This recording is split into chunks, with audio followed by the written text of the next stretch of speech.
I gave up everything for my parents' dream. Then Mom replaced me with my sister.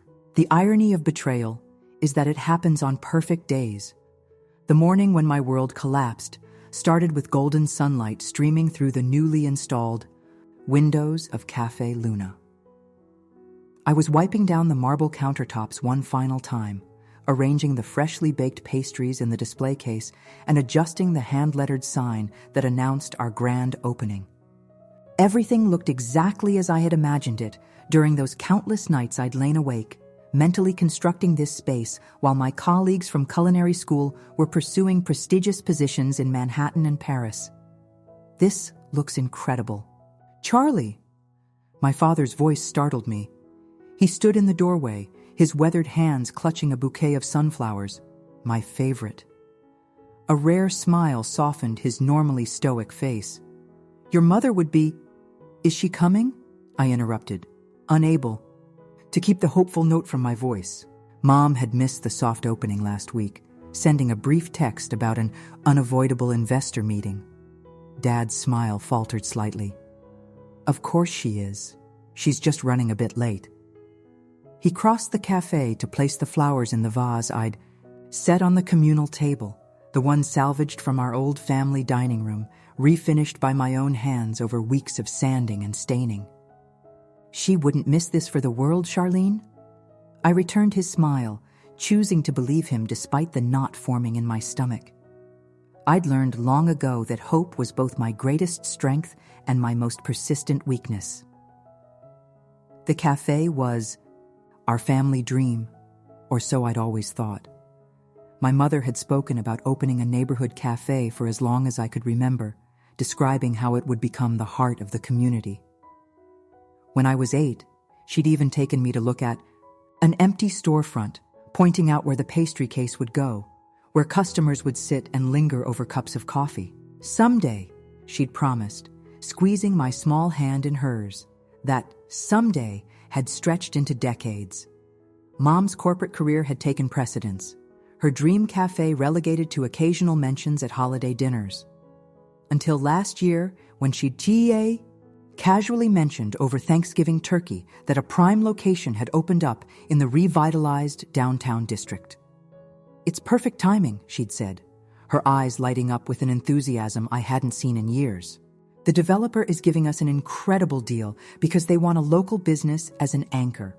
I'd almost choked on my cranberry sauce. Us? Well, obviously we'd need someone to run it, Mom had continued, glancing meaningfully in my direction. Someone with actual culinary training. The implication hung in the air. I'd just been laid off from the restaurant where I'd worked for 3 years, a casualty of post-pandemic restructuring. At 32, I was living in my parents' guest bedroom, sending out resumes that disappeared into the void. The opportunity seemed heaven-sent. We've talked about this for years, Mom had pressed when she sensed my hesitation. It's our dream, Charlie. Our dream. The phrase had worked its magic, as it always did. Within a week, I'd withdrawn my life savings, the money I'd been setting aside for my own restaurant someday. Mom and Dad contributed the rest, forming a family LLC, with the 3 of us as equal partners. I threw myself into the project, designing the space, developing recipes, hiring staff, while Mom handled the business side of things. Dad retired. From his accounting practice, helped where he could, mostly by providing moral support and the occasional homemade lunch when I was too busy to eat. Now, 6 months later, Café Luna was reality. Every detail reflected my vision, from the mismatched vintage chairs to the local artwork on the exposed brick walls. The menu featured updated versions of family recipes alongside contemporary offerings. My entire heart and soul resided within these walls. The bell above the door jingled, drawing me from my reverie. My assistant manager, Theo, bounded in, his enthusiasm palpable. "Boss, there's already a line forming outside. I saw at least 15 people." He shrugged off his jacket, revealing the custom apron I'd gifted each staff member, emblazoned with our crescent moon logo. Also, the local blog posted about us this morning. We're officially the most anticipated opening of the season. I managed a grin despite my growing anxiety about Mom's absence. Well, we better not disappoint them then. As the minutes ticked closer to our 9 a.m. opening, the cafe filled, with staff, each taking their positions with the precision we'd practiced during training. At 2 minutes to 9, the front door opened again, and my breath caught. Mom swept in like a force of nature, immaculately dressed in a tailored navy suit that probably cost more than our commercial espresso machine. Her silver-streaked, dark second hair was pulled back in her signature chignon, not a strand out of place. Behind her trailed my younger sister, Delilah, equally polished in a cream-colored dress I recognized from the window of that boutique downtown I could never afford to shop at. Charlotte! Mom air-kissed both my cheeks, careful not to smudge her lipstick. This is charming, absolutely charming. I stood frozen, partly from shock at seeing Delilah, who was supposed to be in Chicago finishing her MBA, and partly from the clinical way Mom was surveying the space, as if conducting an inspection rather than entering a labor of love. Delilah, what are you doing here? I managed. My sister offered her practiced smile, the one that never quite reached her eyes. Would I miss the big opening? Besides, Mom insisted. She made no move to hug me, maintaining a careful distance that had characterized our relationship. Since childhood, our family dynamic had never been simple. While I inherited Dad's creative temperament and unassuming nature, Delilah mirrored Mom in both appearance and personality, pragmatic, ambitious, and keenly aware of appearances. Growing up, I'd been the dreamer who spent hours in the kitchen, experimenting with recipes. Delilah was the achiever who brought home perfect report cards and captained the debate team. Mom had always gravitated toward Delilah, while Dad and I formed our own quiet alliance. We should open the doors, Theo prompted gently, nodding toward the growing crowd outside. Yes, of course. I moved toward the entrance, trying to shake off my unease. This was my moment, the culmination of months of backbreaking work and years of dreaming. I wouldn't let family tension tarnish it. The morning passed in a blur of customers, coffee, and congratulations. The cafe was packed from the moment we opened, with a line that never seemed to diminish.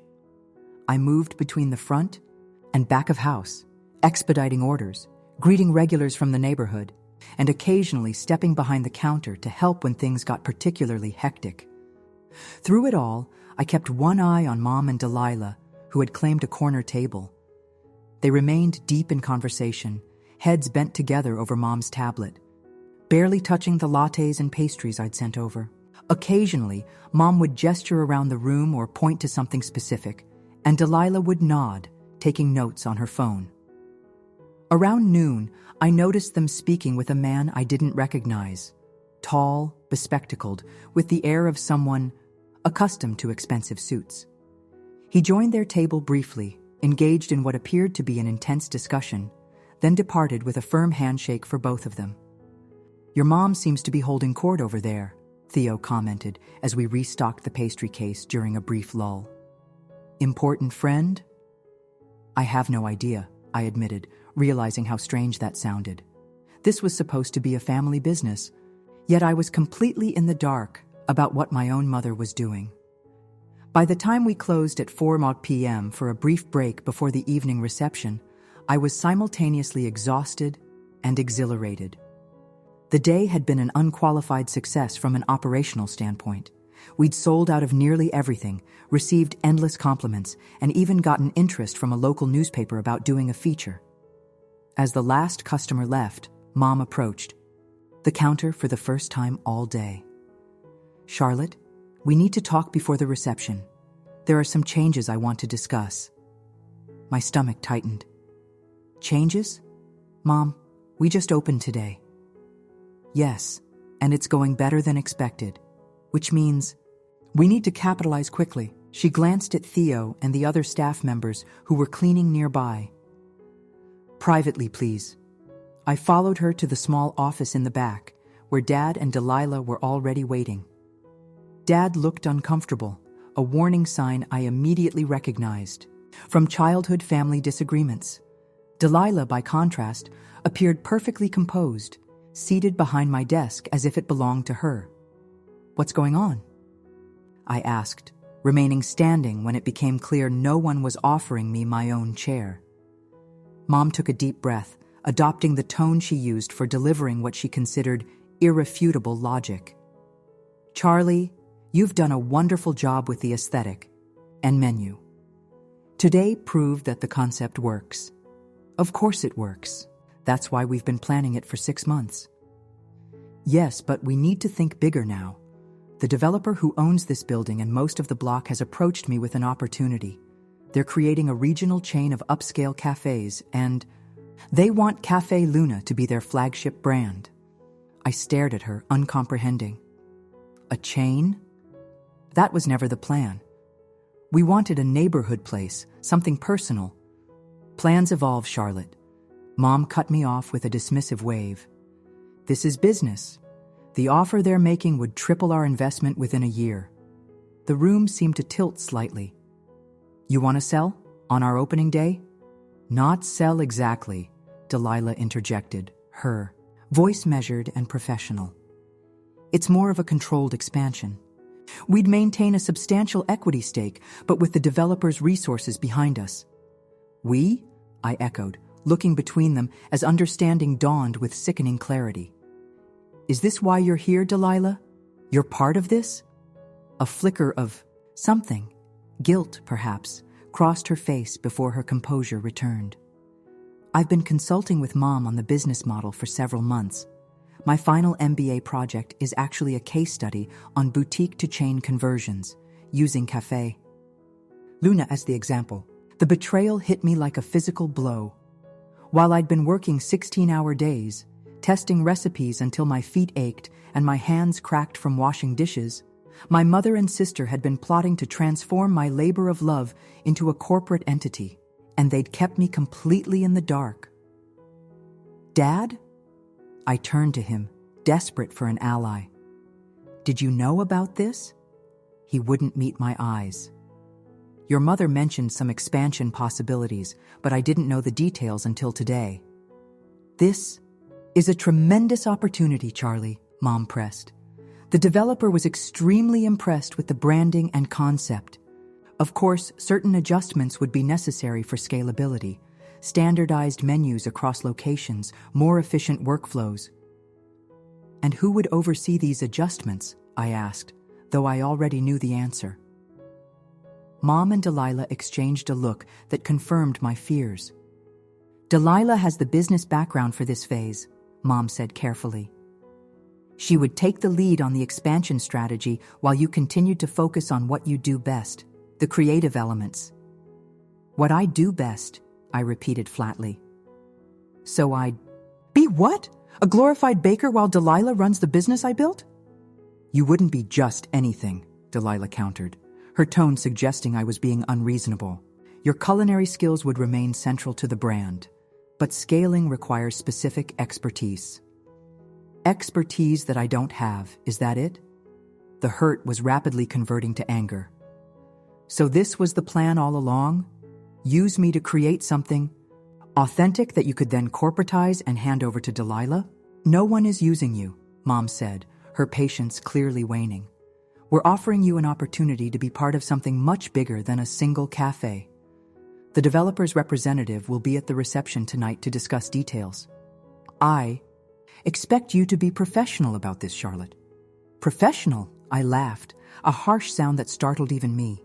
"Like secretly planning to overhaul the business on opening day? That kind of professional?" "That's enough," Mom snapped, her corporate mask slipping to reveal the steel beneath. "This decision isn't actually up for debate. As majority shareholders, Delilah and I have already agreed to move forward." I froze. "Majority shareholders? We're equal partners, 33% each." An uncomfortable silence filled the room. Dad shifted in his seat, looking miserable. "There were some adjustments to the operating agreement last month," Mom finally said. "Your father and I transferred a portion of our shares to Delilah when she came on as a strategic advisor." The final piece of the puzzle clicked into place. "So you two control the company." I looked at Dad, betrayal burning in my throat. You signed over your shares without telling me? I thought it made sense to have Delilah involved, he said weakly. Your mother explained how her business background would complement your culinary skills. Compliment, right. I struggled to process the magnitude of what was happening.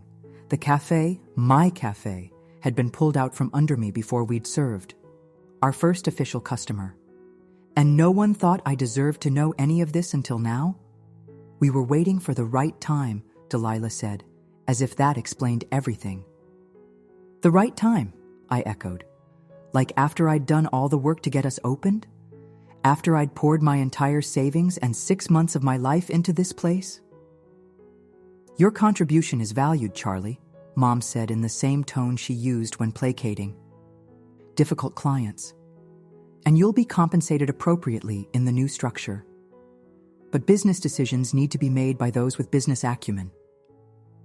Something broke inside me then, the last thread of illusion that we were a family working toward a shared dream. This had never been about our family cafe. It had been about my mother's investment strategy, with me as the useful creative workhorse to be discarded when no longer needed. I looked around the small office, at the mood boards still pinned to the walls, the binders of recipes I'd developed, the schedule I'd painstakingly created to give my staff consistent hours when most food service workers had to cope with unpredictable shifts. All of it now reduced to a concept to be standardized and replicated. The reception starts in 2 hours, Mom said, checking her watch. I suggest you take some time to process this, then come back ready to meet the development team. First, impressions matter, Charlotte. With that, she stood, effectively ending the discussion. Delilah gathered her things, avoiding my gaze. Dad lingered as they left, placing a hand on my shoulder. It's a good opportunity, Charlie girl, he said softly, using my childhood nickname. Different from what we planned, but still good. I shrugged off his hand, unable to look at him. You should go with them. I need some air. Alone in the office, I sank into my chair, the chair Delilah had so casually claimed minutes before. Fury and grief warred within me, making it difficult to breathe. 6 months of work, my entire savings. Countless sacrifices, all based on a lie. The obvious move would be to quit on the spot, to walk away and leave them to their corporate chain fantasy. But that would mean abandoning everything I'd built, surrendering my dream without a fight. And beneath the hurt, a cold, hard kernel of determination was forming. If my mother and sister wanted to play business, I could play too. But they'd soon discover they weren't the only ones capable of strategic thinking. I pulled out my phone and made a call to the one person who might understand both the business and personal dimensions of my situation. Marcus? It's Charlie. I need your help. I met Marcus during my first year at culinary school when we were paired for a term project. While I pursued the culinary track, he focused on restaurant management. After graduation, he'd gone on to become a successful restaurant consultant, specializing in rescuing troubled establishments. We'd stayed in touch over the years, occasionally meeting for coffee or drinks when he was in town. Let me get this straight, he said now, sitting across from me at a bar 3 blocks from Cafe Luna. Your mother and sister effectively staged a corporate coup on opening day? Pretty much. I swirled the whiskey in my glass, watching the amber liquid catch the light. They've apparently been planning it for months. Marcus whistled low. That's cold, even by hospitality industry standards. And they expect you to just smile and play along? They expect me to be the creative force, while Delilah handles the real business. The bitterness in my voice was unmistakable. All my work, all my ideas, reduced to a corporate template. What do you want to do about it? He studied me carefully. Because I'm guessing you didn't call me just to vent. I took a deep breath. I want to fight back, but I need to be smart about it. They control the company, legally speaking. Marcus nodded slowly. But you control something more valuable, the soul of the place. The recipes, the relationships with staff and vendors, the creative vision that made it special enough for developers to notice in the first place. Exactly. I leaned forward, lowering my voice, though the bar was nearly empty at this odd, between-shifts hour. I need leverage, something that forces them to either buy me out at a fair price or return control of the cafe's direction to me. You have more cards than you realize, Marcus said after a thoughtful pause. First, timing is on your side. They need you right now, especially for this reception tonight. The developer is coming to see Charlie's creation, not Delilah's business plan, so I could just not show up. The thought was tempting, but felt too passive. You could do better than that. A slow smile spread across Marcus's face. You could show up and make sure everyone knows exactly what's happening. I considered this. You mean publicly call them out? Not exactly. That would make you look unprofessional and vindictive. He pulled out his phone and began typing notes. Instead, I'm thinking we create a situation where they have to either acknowledge your central role or expose their plans prematurely. For the next hour, Marcus and I developed a strategy. It wasn't perfect, and it carried risks, but it was better than rolling over or walking away. By the time we finished our drinks, I had a clear plan of action and felt marginally more in control. You sure you want to go through with this? Marcus asked as we prepared to leave. Family business disputes get ugly fast. I thought about all the times I'd deferred to my mother's judgment, suppressed my own desires to keep family peace. How that pattern had defined my entire life, culminating in today's betrayal. They stopped, treating me like family the moment they started plotting behind my back, I said, surprising myself with the steadiness in my voice. It's time I returned the favor. The reception was in full swing when I returned to Café Luna at 7 p.m. The art space had been transformed in my absence. Additional lighting highlighted the architectural features. Soft music played through the speakers, and elegant catering stations had been set up to supplement the cafe's offerings. I spotted my mother immediately, holding court near the center of the room with Delilah at her side. They were speaking, with a cluster of people in business attire, including the tall man I'd seen earlier. Developer representatives, undoubtedly. Dad hovered on the periphery of their circle, smiling politely but looking uncomfortable. Several staff members shot me questioning looks as I entered, clearly wondering where I'd been during preparation for the event. Theo broke away from a conversation and hurried over. Charlie, thank God, he whispered. Your mom's been introducing Delilah as the executive director to everyone. What's going on? Politics, I replied grimly. Just follow my lead tonight, okay? And make sure Javier and Maya do the same. He nodded, confusion evident, but loyalty stronger. Whatever you need, boss. I made my way through the crowd, stopping frequently as guests congratulated me on the cafe. Each time, I thanked them warmly and spoke passionately about my vision for Café Luna as a community gathering place, emphasizing the personal touches and local connections I'd cultivated. By the time I reached my mother's circle, I'd effectively worked the room, reminding everyone present exactly whose creative vision they were celebrating. Mom's smile tightened when she saw me, relief at my appearance warring with wariness at my composed demeanor. Charlotte, there you are. She beckoned me closer. I'd like you to meet Robert Chen from Eastbrook Development. Robert, this is my daughter Charlotte, our culinary director. Culinary director. Not owner, not founder, not executive chef. Just the person who handled the food, a position that could easily be reduced or replaced in a corporate structure. A pleasure, I said, shaking his hand firmly. I hope you've had a chance to experience what makes Café Luna special. Indeed, Chen replied. Your mother and sister have been sharing your remarkable journey. I understand this was a long-held family dream? It certainly was. I smiled, channeling the calm professionalism Marcus and I had rehearsed. In fact, I'd love to share that story with everyone. Mom, would you mind if I said a few words to our guests? A flicker of uncertainty crossed her face, but surrounded by business associates and potential partners, she could hardly refuse. Of course, dear. I moved to the small area we'd designated as a stage and signaled to Theo, who quickly brought me a microphone. The room quieted as I tapped it gently. Good evening, everyone. For those I haven't had the chance to meet personally, I'm Charlie Reed, founder and executive chef of Café Luna. I deliberately used titles that emphasized my central role. I wanted to take a moment to thank you all for being part of this incredibly special day. I paused, scanning the room. My mother and Delilah watched with barely concealed apprehension. Café Luna has been a dream of mine for as long as I can remember.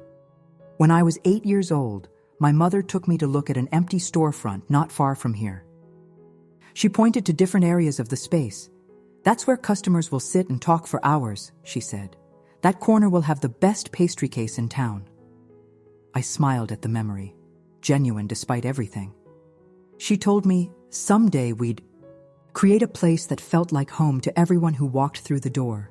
Murmurs of appreciation rippled through the crowd. Mom's expression softened slightly, perhaps remembering that day herself.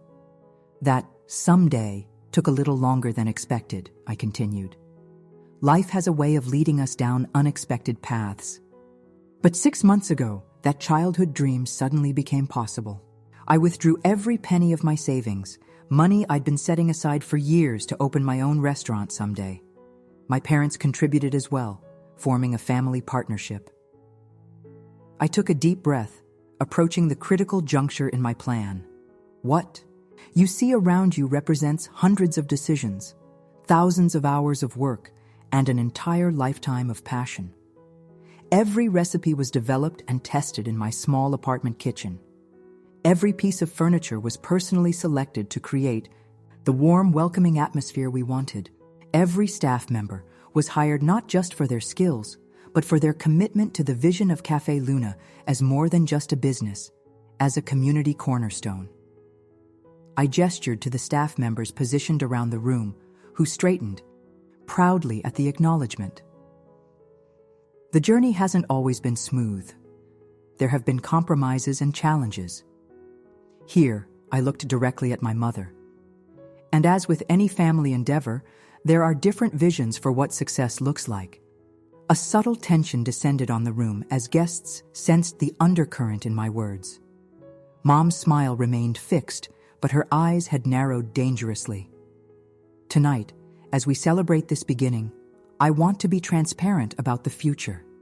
There are differing perspectives on Café Luna's path forward. I paused, letting the words hang in the air.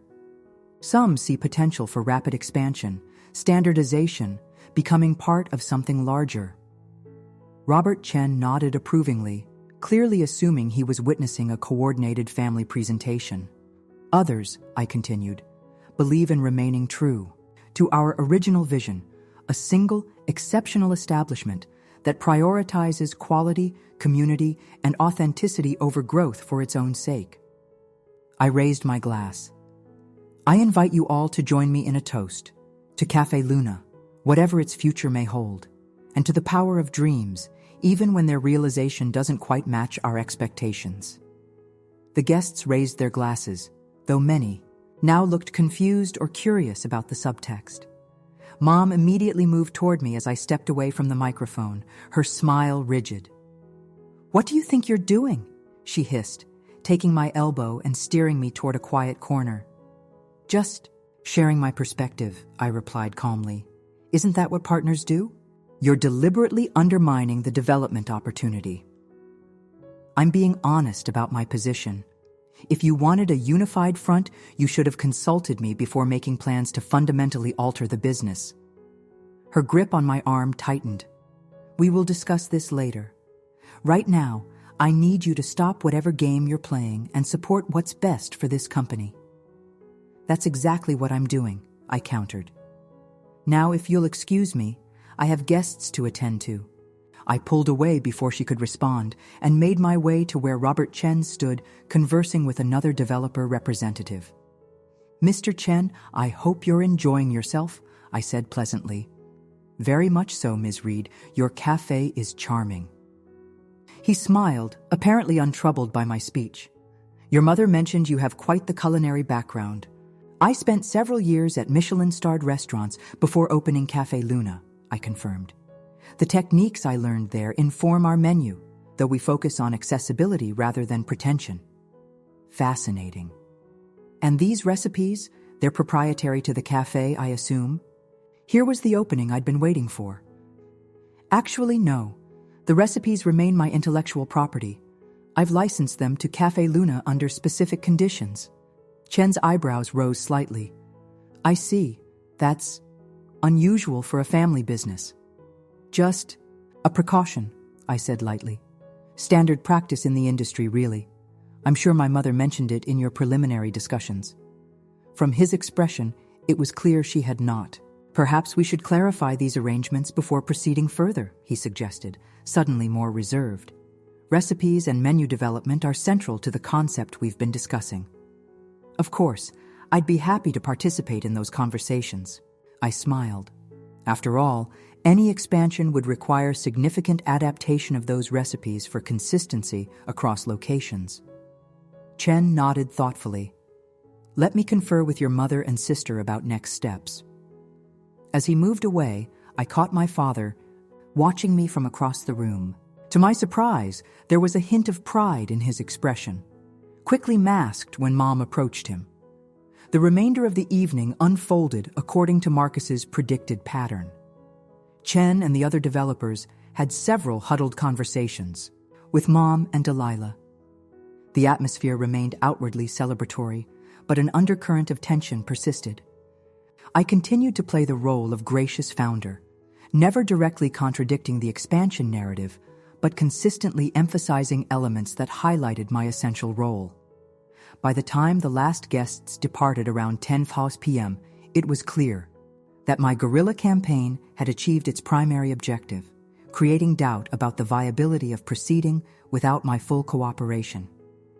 Staff meeting now, Mom announced the moment the door closed behind the final guest. Her voice held the cold fury I remembered from childhood confrontations. Office. Theo and the others looked to me questioningly. You can go home, I told them. We've had a long day, and you all did wonderfully. This is a family matter. You sure, boss? Theo asked quietly. I nodded. I'll see you tomorrow morning. After they'd gone, I followed my parents and Delilah into the office, steeling myself for the confrontation to come. Unlike our earlier meeting, I immediately took my rightful place behind the desk, forcing Delilah to take one of the visitor chairs. Mom didn't bother with preliminaries. What the hell was that, Charlotte? That was me protecting my interests, I replied evenly, since no one else in this room seems inclined to do so. You deliberately sabotaged our meeting with the developers, Delilah accused. That comment about owning the recipes is factually accurate, I interrupted. I never signed over intellectual property rights to the LLC. Check the documentation. Mom's eyes narrowed. You told Chen the recipes are licensed to the cafe, conditionally. Also accurate. The condition being that I remain executive chef with creative control. If my role changes, the license is revocable. This was, admittedly, a creative interpretation of the vague language in our operating agreement, but it was close enough to create legitimate concern for any potential investor. You're bluffing, Delilah said, though uncertainty had crept into her voice. Try me. I met her gaze steadily. I may not have an MBA, but I did consult with a lawyer before signing our agreement, and I've spent enough time in restaurant kitchens to know how to protect recipes. Dad sighed heavily. This is getting out of hand. We're family. We should be able to find a compromise. I agree, I said, surprising them, which is why I'm prepared to offer one. I removed a folder from my desk drawer, another element of the plan Marcus had helped me develop. Option 1, you buy out my share of the business at fair market value plus compensation for my intellectual property. I walk away completely, and you can pursue your chain concept with no interference. I slid a document across the desk. Mom picked it up, eyebrows rising at the figure I'd proposed. "This is ridiculous," she scoffed. "The business isn't worth half this amount. It is with my recipes and concept, which have clearly impressed the developers enough to pursue acquisition." I shrugged. "But if that doesn't appeal to you, there's option 2. I produced a second document. We restructure the operating agreement. I regain creative control and a 51% ownership stake. In exchange, I'll support limited expansion, perhaps 2 or 3 additional locations, but only after the flagship has been established for at least 2 years. You expect us to give you majority control?" Delilah looked incredulous. "I expect fair compensation for my work and expertise," I countered, "without which this cafe wouldn't exist and developers wouldn't be interested." Mom stood abruptly. "This discussion is over. We'll have our lawyer review these demands." She spoke the word as if it tasted bad. "In the meantime, I expect you to fulfill your obligations as a minority partner and employee of this company." "I'm not an employee," I said quietly. "I'm a founder and executive chef, and until we reach a resolution, I'll continue in that role. But understand this, if you attempt to force changes without my agreement, I will exercise every legal option available to me." "You would destroy a family business out of spite?" Mom's voice had taken on the dangerous softness I recognized from my childhood. "I'm trying to save it," I replied, standing to signal the meeting's end. "The real question is whether you value this business more than your expansion plans, because you can't have both, not without my cooperation." Dad looked stricken by the standoff, while Delilah's expression had shifted from dismissiveness to calculation. Mom simply gathered her things and headed for the door. "We'll continue this discussion tomorrow," she said without looking back. "Robert Chen is expecting our call by noon." After they left, I remained in the office, adrenaline slowly ebbing to leave exhaustion in its wake. The day had been a roller coaster, from the exhilaration of our successful opening to the devastation of betrayal, followed by the grim satisfaction of my counteroffensive. I texted Marcus a brief update. "Phase 1 complete. They're considering options." His reply came almost immediately. "Good. Get some rest. Round 2 will be harder." He was right, of course. I'd won the initial skirmish, but the war was far from over.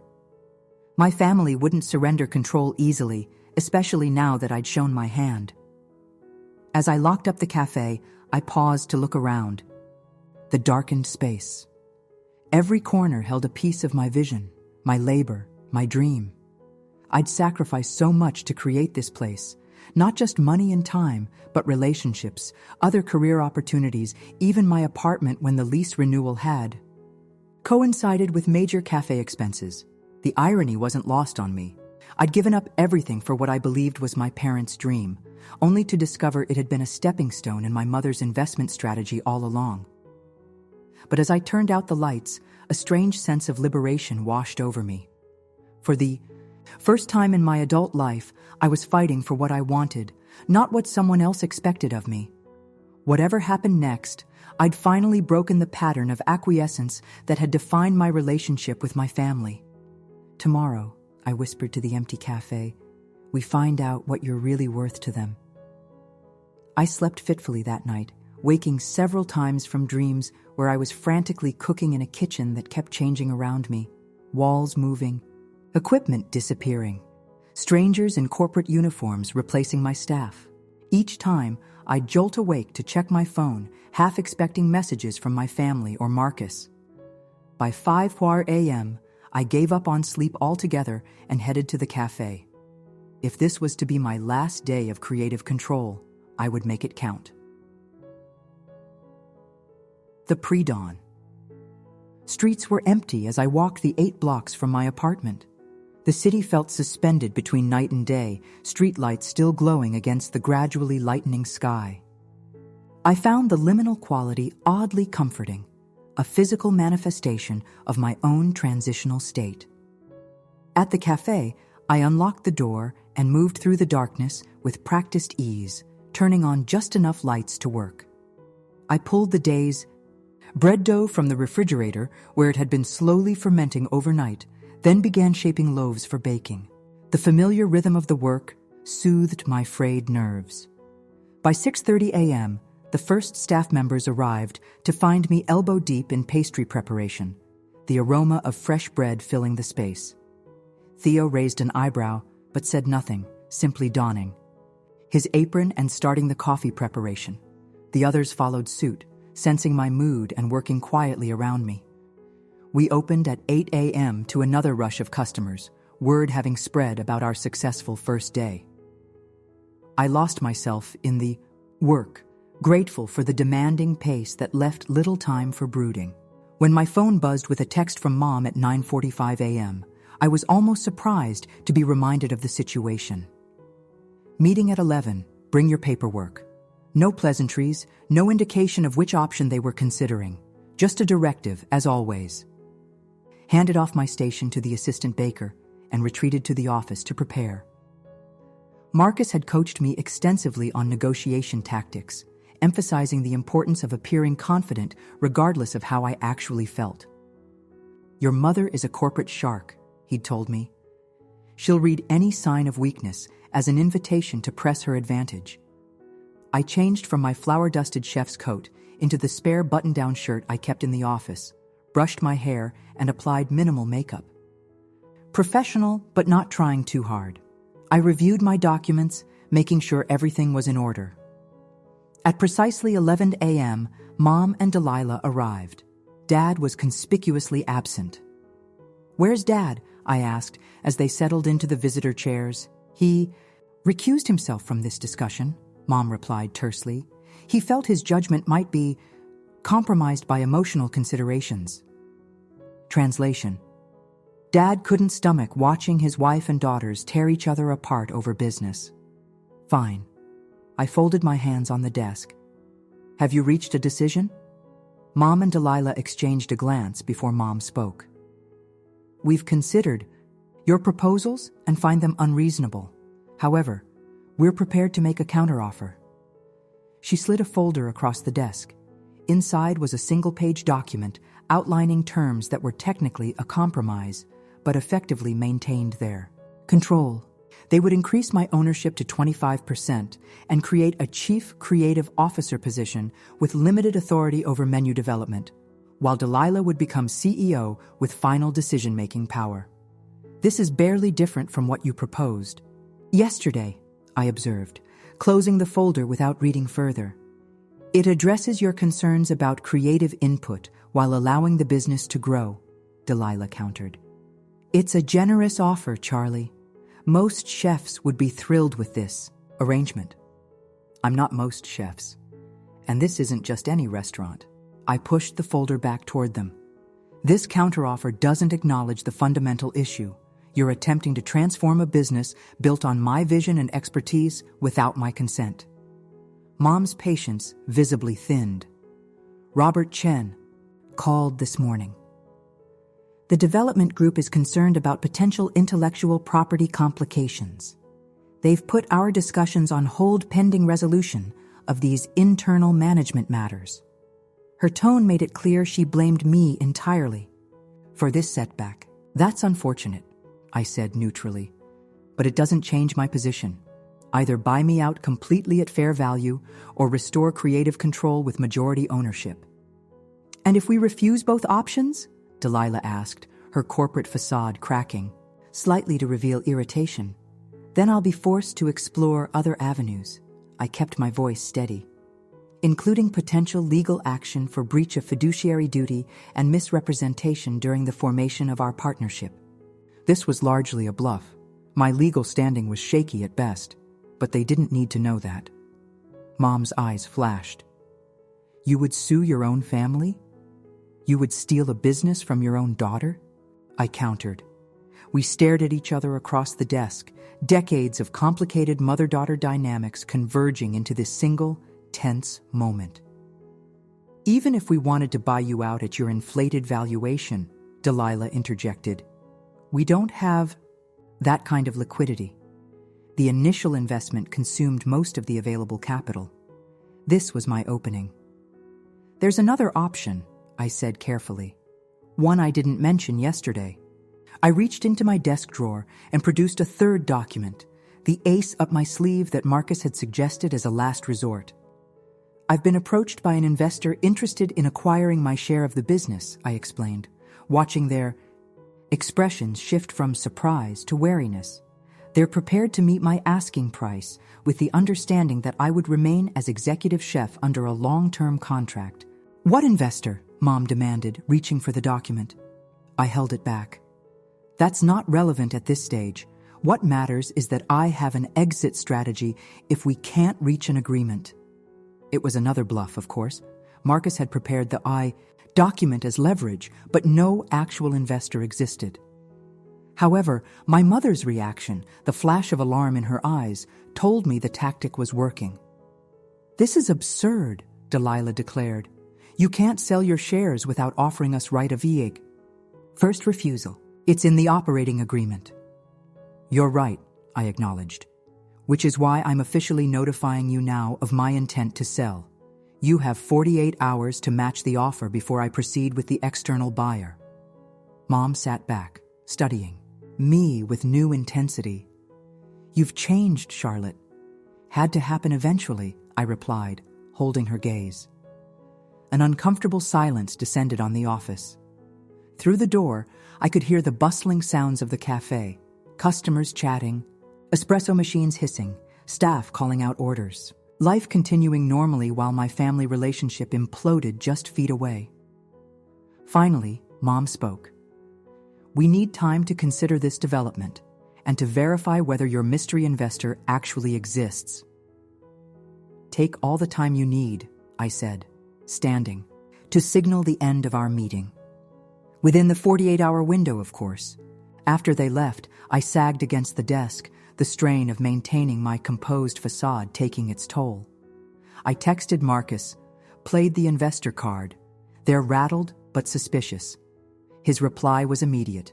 "Perfect. Now wait for them to make the next move.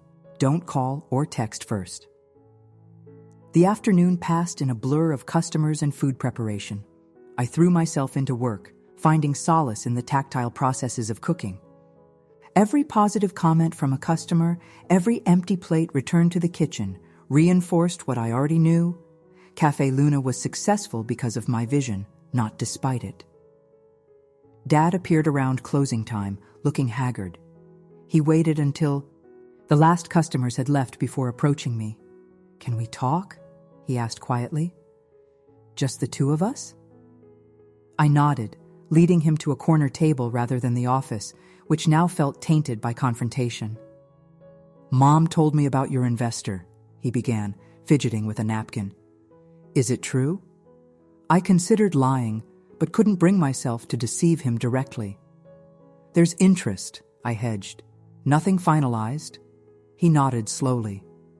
"I thought as much." A sad smile crossed his face. "You get your poker face from me, you know. Your mother could always tell when I was bluffing." "Then why are you here instead of her?" "Because this has gone too far." He reached across the table to take my hand. "Charlie girl, this business was supposed to bring our family together, not tear it apart." The childhood nickname pierced my defenses. "That's what I thought too," I said, my voice softening for the first time in days. "But it was never the plan for Mom and Delilah, was it?" Dad sighed heavily. "Your mother has always been strategic. When she saw the development opportunity, she convinced herself it was best for everyone. And Delilah." He paused, choosing his words carefully. "Delilah has always wanted your mother's approval. This partnership gave her that." "At my expense," I pointed out. "Yes," he acknowledged, surprising me with his directness. "And I let it happen. I should have told you when they approached me about transferring shares." The admission hung between us, both healing and hurting. "What do you want, Dad? Really?" He considered the question, his weathered face reflecting genuine internal struggle. "I want my family whole again. but I also want you to have the cafe you dreamed of." He squeezed my hand. "More than that, I want you to be happy, Charlie. Whatever that looks like." "Even if it means buying Mom out instead of the other way around?" I asked, testing the waters. His eyes widened slightly. "Is that a possibility?" "Maybe," I admitted. "I've been talking with my old friend Marcus from culinary school. He has connections with restaurant investment groups." This was stretching the truth. Marcus had mentioned such connections as theoretical, not confirmed. But I needed to gauge Dad's reaction. "Your mother won't give up control easily," he warned. "I know, but she might if the alternative is an outside investor she can't influence." I leaned forward. "Would you support me, Dad, if I found a way to take over?" He was quiet for a long moment, the weight of family loyalty visibly pressing on him. "I can't take sides against your mother," he finally said, "but I can advocate for a fair resolution, and if that means you running things—" He nodded slowly. "Yes, I'd support that." Wasn't a full commitment, but it was more than I'd expected. And it gave me an idea, one that might provide a path forward that didn't require completely severing family ties. "Thank you," I said, genuinely grateful. "That means a lot to me." After Dad left, I called Marcus and outlined my new approach. He listened thoughtfully, offering refinements but endorsing the core concept. "It addresses the key issues while providing your mother a face-saving exit," he concluded. "Smart. Will it work, though?" I wasn't entirely convinced myself. Only one way to find out. I spent that evening drafting a new proposal, one that acknowledged family dynamics as well as business realities. By midnight, I had something I believed might work. A compromise that wasn't really a compromise at all, but cleverly appeared to be one. The next morning, I arrived at the cafe early again, but this time with a different purpose. Rather than losing myself in baking, I focused on observing the business as a whole, the flow of customers, the staff interactions, the comments, and reactions as people experienced the space and food. Around 10 a.m., my phone chimed with a message from Mom. "Need to speak with you. Cafe." 3 p.m. I replied with a simple, "Confirmed." The intervening hours crawled by. I alternated between helping with the lunch rush and reviewing my proposal, making minor adjustments. By 2:30 p.m., I was as prepared as I could be, though anxiety still churned beneath my calm exterior. Mom and Delilah arrived precisely at 3 p.m., Dad trailing behind them, looking both nervous and determined. We moved to the office again, but this time I noticed subtle differences in their demeanor. Mom seemed less imperious, Delilah less confidently assertive. Something had shifted. "We've considered your situation carefully," Mom began once we were seated, "and we believe we've found a workable solution." She presented a new document, an offer to buy my shares at 80% of my originally requested price, with a consulting contract that would keep me involved with menu development for 1 year. "This represents significant concessions on our part," she continued. "It's a fair valuation that recognizes your contribution while allowing us to move forward with our growth plans." I examined the document thoroughly, noting both what was present and what was conspicuously absent. The financial terms were indeed better than I'd expected, but the consulting arrangement was clearly designed to phase me out gradually rather than abruptly. "I appreciate the improved offer," I said carefully, "but I've been doing some thinking as well, and I'd like to propose an alternative approach." I distributed copies of my own document, watching their faces as they skimmed its contents. "A management buyout?" Delilah was the first to speak, surprise evident in her voice. "Yes, with modifications to address everyone's concerns." I pointed to the key elements as I explained. "I would take over as majority owner and CEO, acquiring Mom's shares at the same valuation you've offered me. Dad would retain his current ownership percentage. Delilah would have the option to sell her shares to me or remain as a minority partner with a defined role as business development director." I turned to Mom specifically. "You would transition to founder emeritus status." a public-facing advisory role that maintains your connection to the cafe but frees you from day-to-day operations. Your lump sum payout would be structured as a 3-year consulting contract for tax purposes. The office fell silent as they processed my counterproposal. Dad was trying unsuccessfully to hide a smile. Delilah looked thoughtful, her expression suggesting she was running calculations in her head. Mom's face remained impassive, but I could almost see the gears turning behind her carefully neutral expression. "And how exactly would you finance this buyout?" Mom finally asked. "You already invested your savings in the initial capitalization." "I have external backing," I stated confidently, "contingent on my remaining as executive chef and CEO." Another stretching of the truth. Marcus had made some preliminary calls to interested parties, but nothing was confirmed. Still, I delivered the line with enough conviction to create doubt about calling my bluff. "This is unorthodox," Mom said slowly, "but not entirely without merit." Delilah looked at her in surprise. "You're actually considering this?" "I'm considering all options," Mom replied evenly, "including the implications of an unknown third-party investor acquiring a significant stake in our family business." The subtext was clear. Better to keep control within the family, even if it meant ceding her own position, than to introduce an unpredictable outside element. "The cafe is already exceeding revenue projections," I pointed out, pressing my advantage. "With proper management and strategic growth, emphasizing quality over rapid expansion, its value will increase substantially within 3 years. That benefits everyone, regardless of ownership structure." Mom studied me with an expression I couldn't quite read, something between resignation and reluctant respect. "You've clearly put considerable thought into this. We'll need time to review the details and discuss privately." "Of course," I agreed. "But given the 48-hour deadline on my previous notification, I'll need your decision by tomorrow morning." As they gathered their things to leave, Dad hung back momentarily. "Good job, Charlie girl," he whispered with a wink.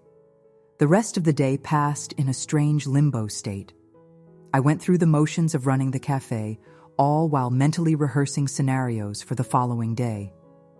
Each time the door opened, I half expected Mom to storm in with a new counterproposal or outright rejection. Instead, my phone remained silent until 9:37 p.m., when a text from Mom appeared. "My house.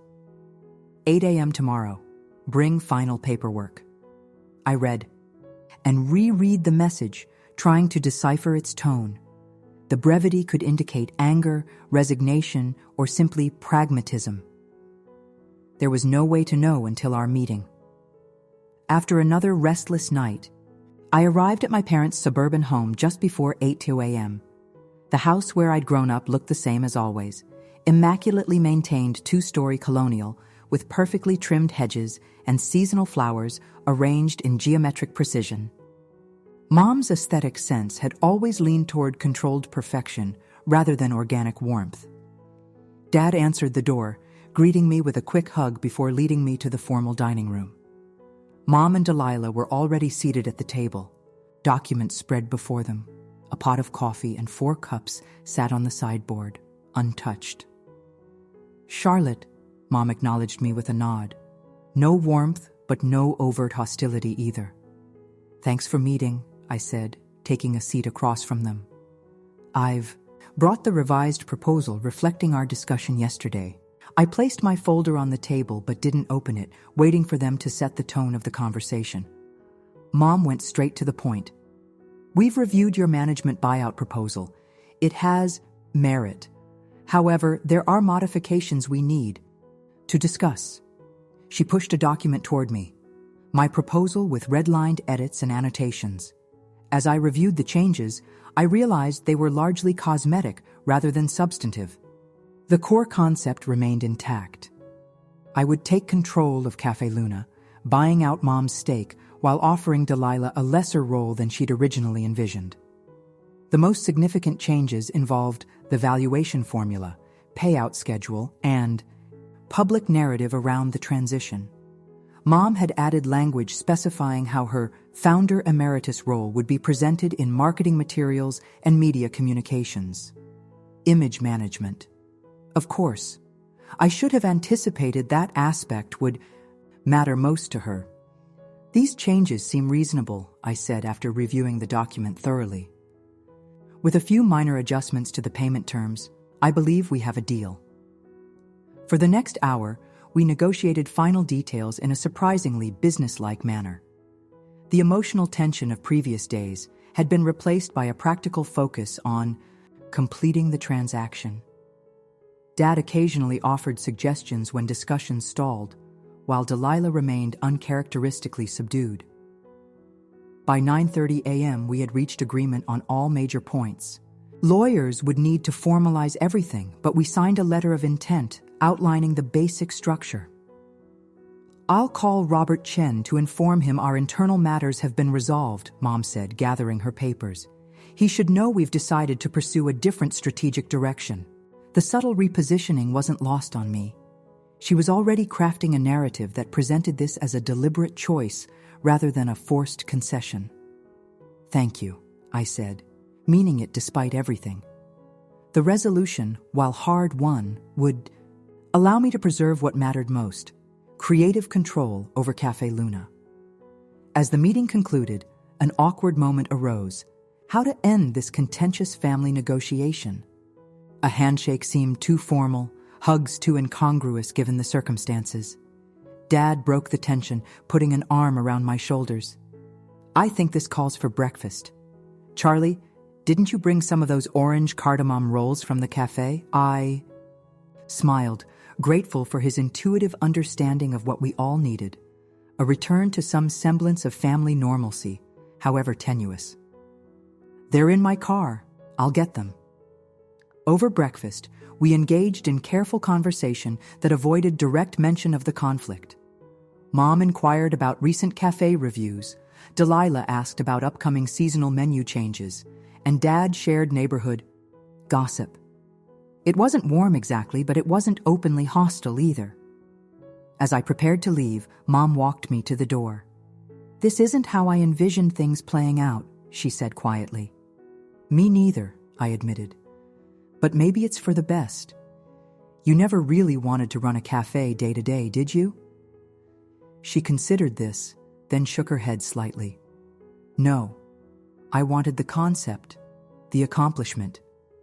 The daily reality is more suited to your temperament than mine." It was perhaps the closest thing to an admission and a compliment that I could expect. "We'll make it work," I promised. "The transition, I mean. You'll still be part of Café Luna's story." "Of course I will," she replied with a hint of her usual confidence. "Just in a different role than originally planned." As I drove back to the cafe, a sense of peaceful resolution gradually replaced the anxiety that had consumed me for days. The situation wasn't perfect. Family relationships had been damaged, trust eroded, painful truths exposed. But the crisis had forced a necessary reckoning, bringing to light dynamics that had simmered beneath the surface for years. Café Luna would survive and, with proper management, thrive.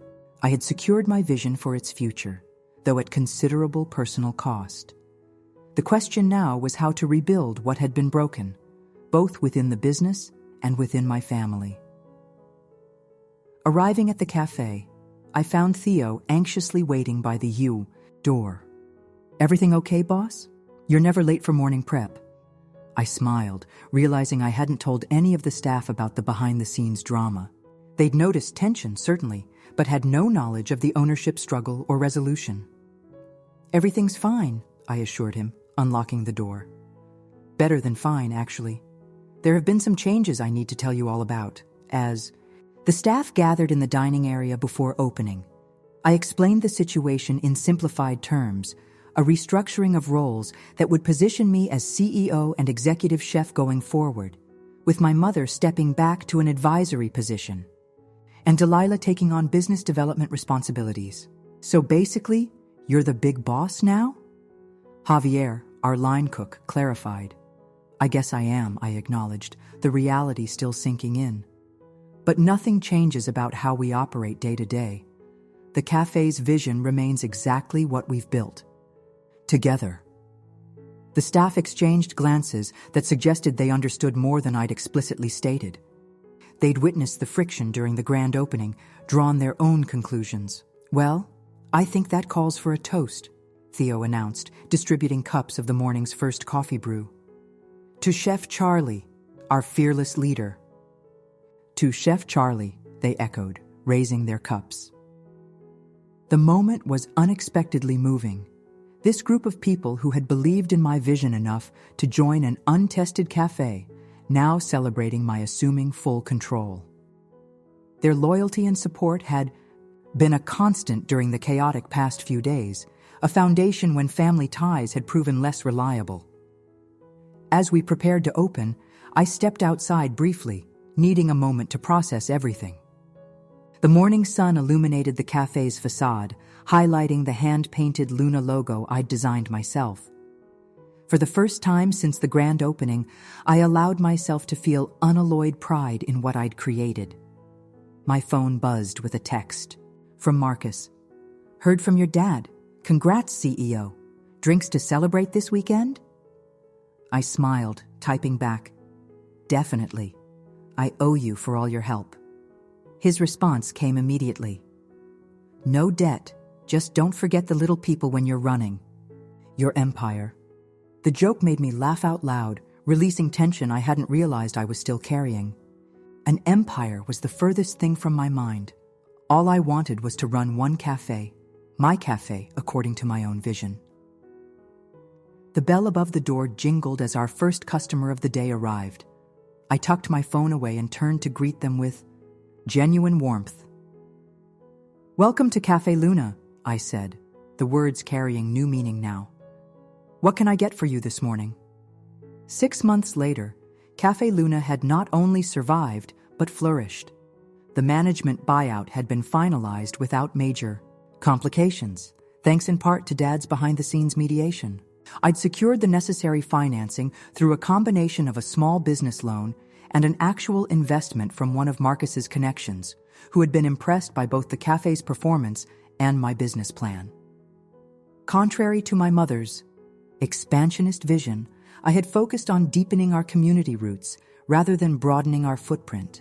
We'd extended hours to include intimate dinner service 3 nights a week, launched a popular cooking class series, and established partnerships with local farmers and artisans. Revenue had increased steadily, validating my approach. Family relationships remained complicated, but were gradually healing. Mom had embraced her founder emeritus role with unexpected enthusiasm, enjoying the prestige without day-to-day responsibilities. She made occasional appearances at special events, accepting compliments from regular customers who remembered her from the grand opening. Delilah had ultimately decided to sell her shares rather than remain involved, using the proceeds to launch her own business consultancy after completing her MBA. Our relationship remained distant but cordial, no longer actively antagonistic. Dad had become a fixture at the cafe, dropping by several times a week to chat with customers and staff. In retirement, he discovered a talent for small talk that had been suppressed during his accounting career. The regular customers adored him, and he clearly enjoyed being part of the community we'd created. As for me, I'd found my footing as both chef and CEO. The dual role wasn't always easy, requiring a delicate balance between creative and business priorities. But the freedom to make decisions based on my own values and vision made the challenges worthwhile. On the cafe's 6-month anniversary, I closed early for a private celebration with staff and a few loyal customers who'd been with us since day one. As I looked around at the faces of people who'd become something like family, I reflected on the tumultuous journey that had led to this moment. I'd given up everything for what I thought was my parents' dream, only to discover it was actually my own, one worth fighting for, even against those I loved most. The betrayal that had nearly broken me had instead forced me to define myself, on my own terms, to discover strengths I hadn't known I possessed. The cafe that had been a battlefield was now my sanctuary, a place where I could be fully myself while creating something meaningful for others. The legacy wasn't what my mother had envisioned, but it was no less valuable for being different. As I raised a glass to toast our 6 months of success, I caught Dad's eye across the room. He winked, a gesture that conveyed both pride and a shared understanding of how far we'd come. To Café Luna, I announced to the gathered crowd, and to dreams worth fighting for. To Café Luna, they echoed, voices blending in a harmony that felt like home.